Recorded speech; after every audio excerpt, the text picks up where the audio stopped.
Hello friends, तो आज हम देखने वाले हैं क्या महत्तम समाप्तवर्तक। ठीक, महत्तम समाप्तवर्तक इसको और क्या बोलते हैं हम लोग, मासा कहते हैं। इसी तरह से क्या देख और इंग्लिश में इसको क्या बोलते हैं, हायर कॉमन फैक्टर, इसको HCF भी कहा जाता है। ठीक है, तो महत्तम समाप्तवर्तक क्या होता है, वह बड़ी से बड़ी संख्या जो पूर्णतः क्या हो जाए, विभाजित हो जाए। ठीक है, दी गई संख्या से पूर्णतः विभाजित हो जाए, वो क्या कहलाता है, महत्तम समाप्तवर्तक कहलाता है। तो इसमें और क्या होता है, अगर पूछा गया है कि बड़ी से बड़ी संख्या ज्ञात करना है, तो इसमें जो उसके मल्टीपल रहेंगे, कॉमन फैक्टर, उसको हम लोग लेंगे, और जो जिसका कम घात रहेगा वो हमारा क्या होगा, महत्तम समाप्तवर्तक होगा। जैसा कि एक उदाहरण से देखते हैं, क्या हमारे पास एक संख्या है 2 का पावर 2 इंटू 3 इंटू 5। ठीक, 5 है। उसके बाद फिर क्या है, यहाँ पे पावर 1 लगा देते हैं, और क्या है हमारे पास, और है हमारे पास 2 इंटू 5 का पावर 5 इंटू 3 का पावर 2, ये है। तो अब हम क्या लेंगे, तो हम यहाँ से क्या लेंगे, देखो इसमें कॉमन तो सभी है, 2 भी कॉमन है, 3 भी कॉमन है और 5 भी कॉमन है। लेकिन अभी हमने क्या देखा था कि हम जो पावर जिसका कम रहेगा उसको लेंगे। तो सबसे कम पावर किसका है, देखो यहाँ 2 का पावर इसमें ज़्यादा है और यहाँ पे क्या है, कम है, तो ये 2 को लेंगे, 2 हो गया इंटू 3, और 3 में क्या, ये 3 का पावर 1 आ गया, और यहाँ पे क्या हो जाएगा 5, और 5 का पावर 5 है, तो यहाँ पे क्या आ जाएगा, 5 आ जाएगा। ठीक, इस तरह से आ जाएगा। हम लोग आज 2 विधि के बारे में देखेंगे, एक देखेंगे क्या, गुणनखंड विधि, और एक भागफल विधि। तो अब हम देखते हैं क्या गुणनखंड विधि। तो गुणनखंड विधि में क्या करते हैं हम लोग, सबसे पहले क्या करेंगे, जो हमको दी हुई संख्या रहेगा उसका बारी बारी से अभाज्य गुणनखंड निकालेंगे। ठीक, तो अभाज्य गुणनखंड कैसे निकालेंगे, चलो देखते हैं कि हमारे पास कोई संख्या है क्या, 24, 32 और 40, और हमें क्या बोला है, का मासा ज्ञात कीजिए। हमको मासा ज्ञात करना है। तो अब कैसे करेंगे हम लोग, हमारे पास 24, 32, 40 है, तो इनका अलग अलग एक संख्या का अलग अलग क्या निकालेंगे, अभाज्य गुणनखंड निकालेंगे। तो 24 का जब निकालेंगे तो क्या हो जाएगा, 24 का देखो, इसको हम लोग डायरेक्ट ऐसे भी लिख सकते हैं, क्या 2 इंटू 2 इंटू 2 इंटू 3। ठीक, तो क्या हो जाएगा, 2 इंटू 2 4 हो गया, 4 इंटू 2 कितना हो गया, 8 हो गया, 8 इंटू 3 कितना हो गया, 24 हो गया, 24 हो गया। या फिर इसको हम लोग किस तरह से तोड़ते हैं, इसको तोड़े कैसे हम लोग, तो देखते हैं यहाँ पे क्या है 24, ये 2 से गया तो कितने बार में चला गया, ये 12, फिर 2 से गया, फिर कितने बार में, 6 बार में गया, फिर और ये 3, तो इसलिए ये ऐसा लिखा हुआ है। या फिर हम लोग इसी को कैसे लिख सकते हैं, 2 का पावर 3 इंटू 3, इस तरह से हो गया ये। फिर उसके बाद हमारे पास क्या है, 32 है, 32। तो अब देखते हैं क्या 32 को कैसे तोड़ेंगे।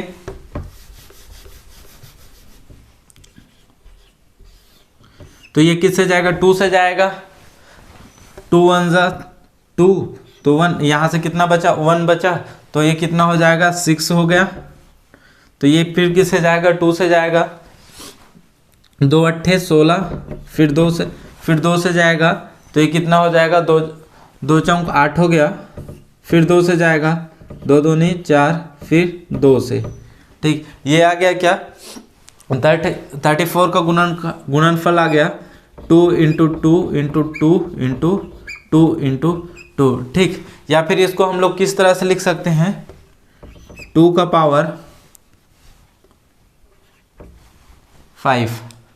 ठीक, ये लिख सकते हैं। अब हमारे पास क्या है, 40 है, तो 40 को कैसे करेंगे, 40 को जब तोड़ेंगे तो ये क्या हो जाएगा, देखो अब 40 को तोड़ के देखते हैं, तो यहाँ पे क्या है, 40 किससे जाएगा, 2 से जाएगा, तो क्या हो जाएगा, 20 हो गया। फिर उसके बाद क्या आ जाएगा, 10 आ जाएगा, फिर 5 आ गया, फिर ये क्या हो गया, 1। तो ये क्या हो गया, 2 इंटू 2 इंटू 2 इंटू 5, ठीक 5 आ गया। तो अब ये क्या हो जाएगा 2 का पावर 3 इंटू 5। तो देखो हमने उस पहले कॉन्सेप्ट में क्या देखा था कि जिसका पावर कम होगा उसको लेंगे और क्या होना चाहिए, कॉमन फैक्टर होना चाहिए। तो तीनों में कॉमन क्या है, तो 2 कॉमन है, लेकिन पावर कम किसका है, तो 2 का पावर 3 जो है वो कम है। तो ये हमारा ये क्या हो जाएगा, इसका मासा बराबर 2 का पावर 3, 2 का पावर 3 हो गया। मतलब कि क्या है 2 का पावर 3 मतलब 2 इंटू 2 इंटू 2। तो ये क्या हो गया 2 एकम 2, 2 दूनी 4, 4 एकम 4, 4 दूनी 8। तो ये हमारा क्या निकल गया 24, 32 और 40 का मासा कितना निकल गया 8 हमारा मासा आ गया। ठीक है, तो अब भाग विधि से हम लोग इसका मासा कैसे निकालेंगे, महत्तम समाप्त वर्त HCF। तो इसके लिए क्या करेंगे, जो भागफल विधि में जो हमको संख्या दी रहती है उसको एक साथ लिखेंगे। ठीक है, एक साथ उसको लिखेंगे और उसका क्या भागफल निकालेंगे। तो कैसे लिखेंगे, तो ये हो गया क्या 24, 32 और 40। ठीक, ये हो गया। फिर देखो अब ये किससे भाग जाएगा, तो सभी संख्या जो है किससे भाग जा रहा है, 2 से भाग जा रहा है। ठीक, अगर 2 से नहीं जाता तो और अगले वाले संख्या से भाग देने की कोशिश करते। तो ये 2 से जा रहा है इसलिए क्या हो जाएगा 24 है तो 12 दूनी 24 होता है। तो ये क्या हो जाएगा 12, और यहाँ पे क्या हो जाएगा 2 और ये 6 हो गया, 16 दूनी 32, फिर यहाँ पे 40 है तो ये क्या हो जाएगा 20 हो जाएगा। देखो अब फिर से किससे जाएगा, ये सम संख्या है इसलिए किससे जाएगा 2 से फिर से जाएगा। तो 2 से जब जाएगा तो क्या हो जाएगा 12 का 6 हो गया, 12 का 6 हो गया, 16 का क्या हो गया 8 हो गया, और क्या 20 का हो गया कितना 10 हो गया। ठीक, अब फिर किससे जाएगा 2 से जाएगा तो ये क्या हो गया, ये हो गया क्या 3, 4 और ये 5। देखो और हम लोग इसका भागफल तब तक निकालेंगे जब तक वो किसी एक संख्या से ही भाग जाए। अगर यहाँ पे देखो ये क्या है 3, 4, 5, ये यहाँ पे हम लोग कोई एक संख्या लेंगे तो उससे नहीं जाएगा। अगर यहीं पे अगर कोई और दूसरा संख्या लेते और तीनों एक साथ भाग चला जाता तो हम लोग उसको कंसिडर करते। ठीक, तो अब हमारा इसका 24, 32, 40 का मासा क्या हो जाएगा, तो ये हो गया क्या 24, 32, 40 का मासा बराबर 2 इंटू 2 इंटू 2 इजिकल टू कितना हो गया 8 हो गया। ठीक है, 8 हो गया हमारा आंसर। देखो इससे पहले हमने गुणनखंड विधि देखा था, गुणनखंड में भी हमारा आंसर क्या आया था इसी प्रश्न का। तो चलो अब हम एक प्रश्न देखते हैं, क्या वह बड़ी से बड़ी संख्या ज्ञात कीजिए 20, 25 तथा 45 से पूर्णतः विभाजित हो। ठीक, तो हमें क्या बोला है बड़ी से बड़ी संख्या ज्ञात करने बोला है। तो बड़ी से बड़ी संख्या मतलब कि हमें क्या निकालना है, महत्तम समाप्त वर्तक निकालना है, HCF निकालना है, हाईएस्ट कॉमन फैक्टर। तो इसको हम लोग निकालते कैसे हैं, तो इसको हम लोग गुणनखंड विधि से निकाल सकते हैं और या तो फिर भागफल विधि से। तो चलो क्या करते हैं, हमारे पास क्या है सॉल्यूशन 20, 25 और क्या 45 का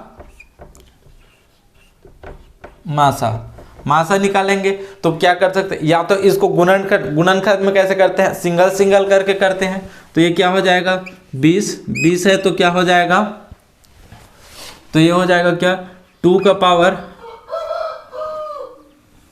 पावर 2 इंटू 5 कितना हो जाएगा, ये देखो 2 का पावर 2 है मतलब ये 4 है, 4 इंटू 5 कितना हो गया 20 हो गया। इसी तरह से क्या है हमारे पास 25 है तो ये क्या हो जाएगा 5 का स्क्वायर हो जाएगा।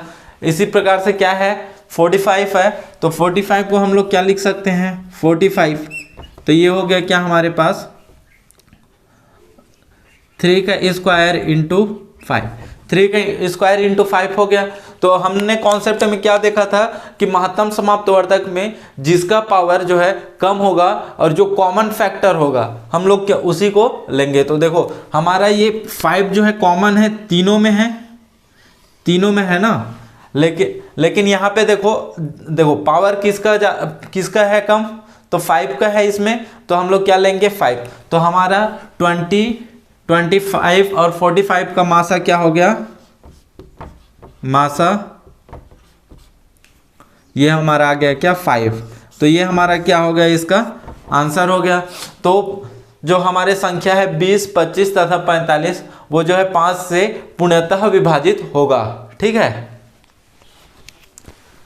तो ठीक है, अब हम एक दूसरा प्रश्न देखते हैं। क्या दूसरा प्रश्न है हमारे पास, विद्यार्थियों की अधिकतम संख्या। विद्यार्थियों के क्या ज्ञात करना है, अधिकतम संख्या ज्ञात कीजिए जिसमें 121 किताब, हमारे पास क्या है 121 किताब तथा 99 पेन को इस प्रकार बांटा जाए कि सभी को समान रूप से किताब तथा पेन मिल सके। तो हमें इसमें क्या ज्ञात करना है, हमें क्लास में जो है अधिकतम कितने बच्चे हैं उसकी संख्या ज्ञात करना है। तो इसके लिए अब हम क्या करेंगे, तो हमारे पास जो दिया हुआ है उसका क्या निकाल देंगे, संख्या दिया हुआ है किताब और किसकी पेन की, तो उसका महत्तम समाप्तवर्तक निकालेंगे। तो हमारा क्या निकल जाएगा, विद्यार्थियों की संख्या निकल जाएगा। ठीक, तो लिखते हैं क्या, सॉल्यूशन। तो हमारे पास क्या दिया है, इसको हम लोग भागफल विधि से बना के देखते हैं। तो क्या है हमारे पास, पेन है 121, नहीं किताब है 121 और पेन है कितना 99।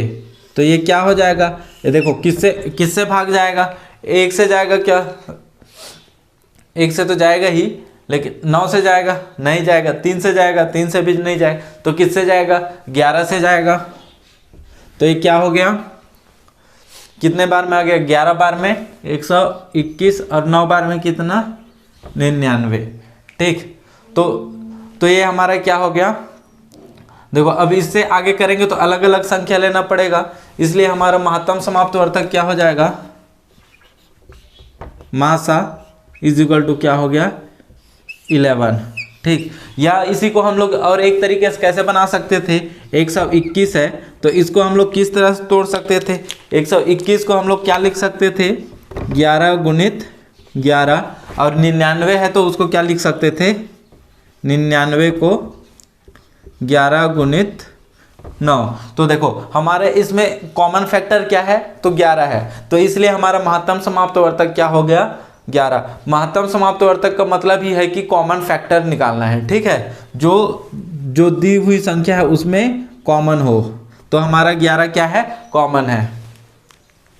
तो ठीक है, अब देखते हैं क्या हमारे पास तीसरा प्रश्न है, वह बड़ी से बड़ी संख्या ज्ञात कीजिए जिसमें 134, 159 व 184 में भाग देने पर प्रत्येक दशा में क्या होना चाहिए, शेषफल 9 बचे। ठीक, 9 बचना चाहिए हर दशा में। तो इसके लिए हम लोग अब क्या करेंगे, जो संख्या दी हुई है उसमें हमारा जो शेषफल है उसको क्या कर देंगे, घटा देंगे। उसके बाद हम लोग क्या निकालेंगे, तो बड़ी संख्या बोला है इसलिए हम लोग महत्तम समाप्तवर्तक निकालेंगे। ठीक है, तो क्या लिखेंगे यहाँ पे सॉल्यूशन, तो ये हो गया क्या 134, 159, 184। तो इसमें क्या करना है, हर दशा में बचना चाहिए, तो हर दशा के लिए क्या हो जाएगा, सभी में 9 का माइनस हो जाएगा। तो अब क्या हो जाएगा, जब 9 का माइनस करेंगे तो यहाँ पे कितना बचेगा हमारे पास 125 बचेगा, 125। यहाँ पे क्या हो जाएगा, तो यहाँ पे हो जाएगा कितना, यहाँ पे हो जाएगा 150 और यहाँ पे हो जाएगा 170 हो गया। तो देखो हम अब क्या निकालना है, इसका मासा निकालना है, महत्तम समाप्तवर्तक। तो ये हो जाएगा क्या,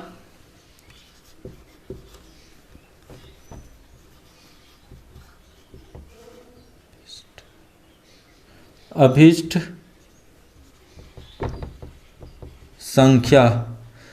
संख्या क्या 125, 150 और 170 का मासा। ठीक है, इसका मासा निकालेंगे तो कैसे निकालेंगे, भागफल विधि से निकालते हैं। तो क्या हो जाएगा 125, 150 और क्या 170। ठीक है, देखते हैं अब ये किससे जाएगा। तो देखो 2 से तो नहीं जाने वाला, तो किससे जाएगा, ये 5 से जाएगा। हाँ 5 से करके देखते हैं। तो ये क्या हो जाएगा, 5 दूनी 10 हो गया, फिर 2 बचा यहाँ से, तो कितना हो जाएगा 25, तो 5 5 25 हो गया। फिर यहाँ पे क्या है 5 तिया 15 और 0, यहाँ पे क्या हो जाएगा 5 तिया 15 हो गया, और 2 बचा तो क्या हो गया, 2 बचा तो 20 हो गया। नहीं, यहाँ पे कितना बचा है, यहाँ पे हमारे पास है 75, 175 है, तो यहाँ पे क्या हो जाएगा 175।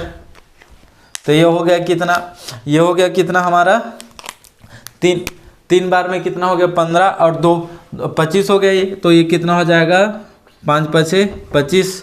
ठीक, अब फिर किससे जाएगा, 5 से जाएगा, तो 5 से करते हैं इसको, तो 5 से क्या हो जाएगा, यहाँ पे 5 आ गया, 5 6 31, 5 7 35। देखो अब यहाँ पे अलग अलग संख्या प्राप्त हो गया, तो यहाँ भाग देंगे हम लोग और किसी संख्या से, तो ये सभी को अलग अलग करना पड़ेगा, इसलिए हमारा महत्तम समाप्तवर्तक क्या हो जाएगा, ये वो जो संख्या है हमारा, ये क्या हो जाएगा हमारा महत्तम समाप्तवर्तक। तो कैसे होगा,